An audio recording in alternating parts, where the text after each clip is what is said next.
Иметь собственный дом мечтают многие, и есть те, кому удается воплотить эту мечту в жизнь. Однако суровые реалии порой могут перечеркнуть всю радость от обладания собственной крышей.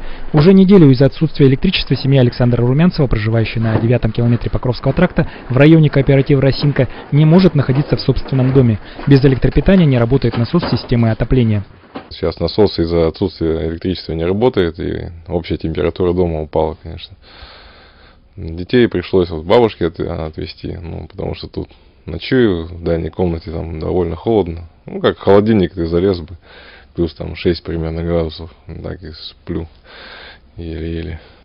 В аналогичных условиях находятся жители еще 36 домов, так называемого квартала индивидуальной застройки. Причиной отключения стал обрыв единственного снабжающего кабеля, принадлежащего военной части. Уже не в первый раз его пытаются похитить. Каждый раз восстановление обходится жителям в копеечку. Это кабель военных, мы арендуем у них подстанцию и кабель. И получается, кабель уже старый, 61-го года, без конца, нагрузка большая, и потом воруют блоки падают, получается замыкание.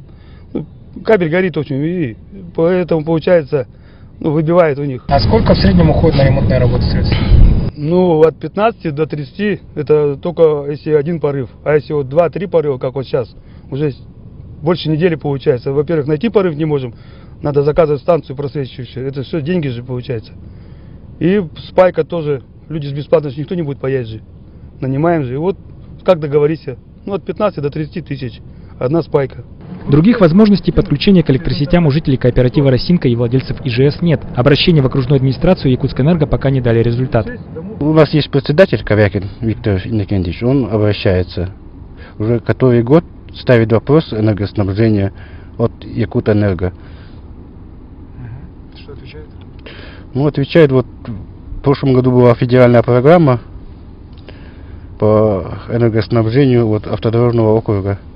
И там мы в распоряжении числимся. Но так и ничего нет пока. Тем временем жители большинства домов вынужденно перебрались к родственникам, а чтобы окончательно не заморозить дома, приходится использовать генераторы, либо сжигать дорогостоящий газ. Печное отопление есть не у всех.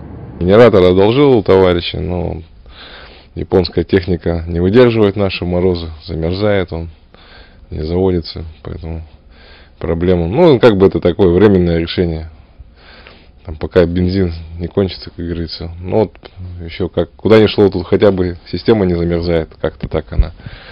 Хоть дом можно оставить, в город к родственникам перебраться. А семьи вокруг меня, соседей, тут у них зависимые котлы, поэтому им приходится круглые сутки жечь топливо и на генераторе сидеть, чтобы обогревать дом. Иначе просто замерзает. В этой ситуации удивляет равнодушие муниципальных властей и поставщиков электричества, под прикрытием того, что обладатели участков ИЖС являются собственниками и сами за все должны отвечать. Однако в этом случае развитие ИЖС как одного из путей решения жилищной проблемы теряет смысл, ведь прежде чем продавать земельные участки, к ним нужно подвести необходимые коммуникации.